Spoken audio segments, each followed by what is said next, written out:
Some people have had trauma related to the concept of a bubble. For example, people that have experienced cults or being restrained improperly. This can be a time for you to reclaim, to recapture the concept of the bubble, instead of shying away from it or feeling that you want to reject the concept of being in a bubble. Why don't you reclaim it for yourself? Make it the gentle, easy thing that it was meant to be.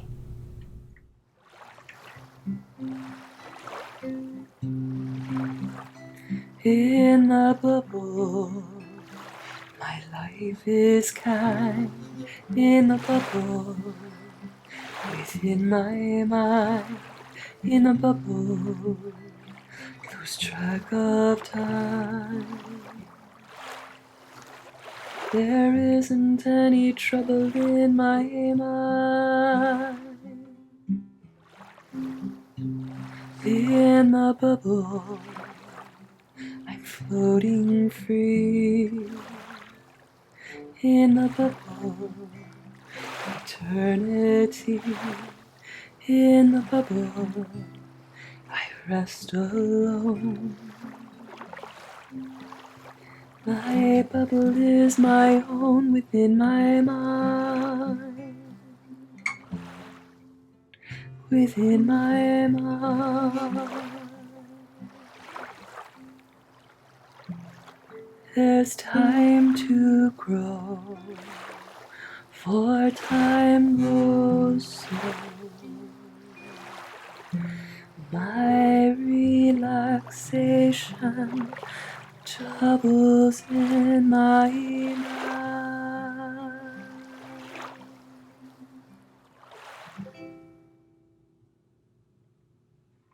You can help your brain stay in this mindset by visualizing the gentle bubble floating through the air, meeting other bubbles and attaching to them, and then departing and going its own way without being popped, without being injured. A very clear bubble, meant to protect you on the inside, not to block anyone out. The bubble is a gentle surface. Visualize that you can still feel and see through, and you can still be sensitive, but you are protected in a very natural way. And you move throughout your workday, effortlessly floating from task to task. And how do you get inside this bubble, and how do you get out? Well, once a doctor told me a very wise thing about his own way to protect himself from being traumatized at work, and I think it would work for the bubble. He said that he visualizes the doorway to his practice as being a machine that has the ability to coat him with Teflon. Interesting, right? When he enters his practice, he's coated, and when he leaves for the day, the machine in the doorway takes off the Teflon coating, and he is once again his non-doctoring self. Well, I don't want to be coated with Teflon. It doesn't work for me. I want something natural, something light, something protective, something clear. So let's visualize that when you go into your workplace, your doorway is one of those big bubble wands. Just like the kids use when they blow the bubbles out of those big wands. So, your doorway has a bubble across it. And when you step through the doorway, it's like stepping onto a ski lift. You step into the bubble and you gently sit. Going up into the air, the bubble surrounds itself around you and seals off behind you. And for the day of work, for the day of your labors, for the day of your professional expectations, you are ensconced, encased, and protected within that very clear coating, giving you a boundary between yourself and others. At the end of the workday, when you want to take off that professional role and be yourself again, you leave through the doorway of your workplace, and the bubble comes right off.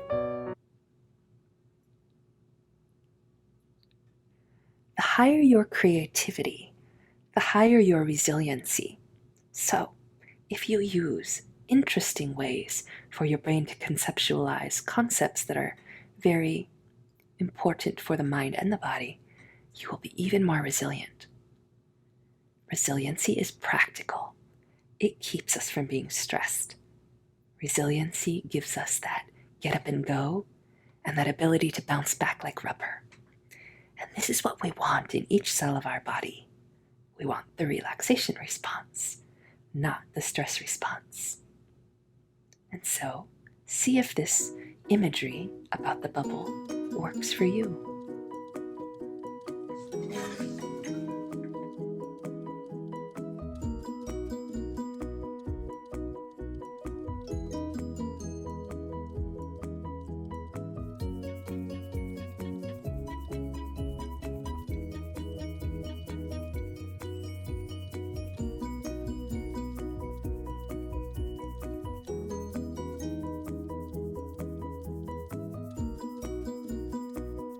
Poor personal boundaries have been known to lead to compassion fatigue.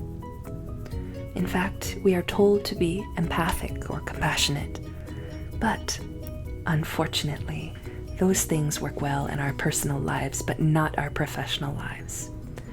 Instead of being empathic, which can really eat you alive like a big monster, why don't you be compassionately detached? Compassionate detachment. Try that on for size. See how it sits with you. Will it be a good fit for your situation? Empathy can cause us to relate too closely and therefore become emotionally entangled with a situation where we would be best serving the client or the patient by remaining very objective. When your emotions become involved, your objectivity lowers. So I advise people in helping professions and caregivers to exercise and even grow stronger and stronger personal boundaries between their own feelings and emotions and what they need to do at work in order to serve well.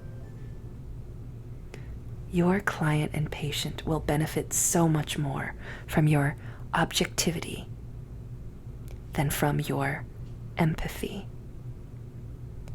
When you are being objective, you can use the frontal lobes of your brain, right here.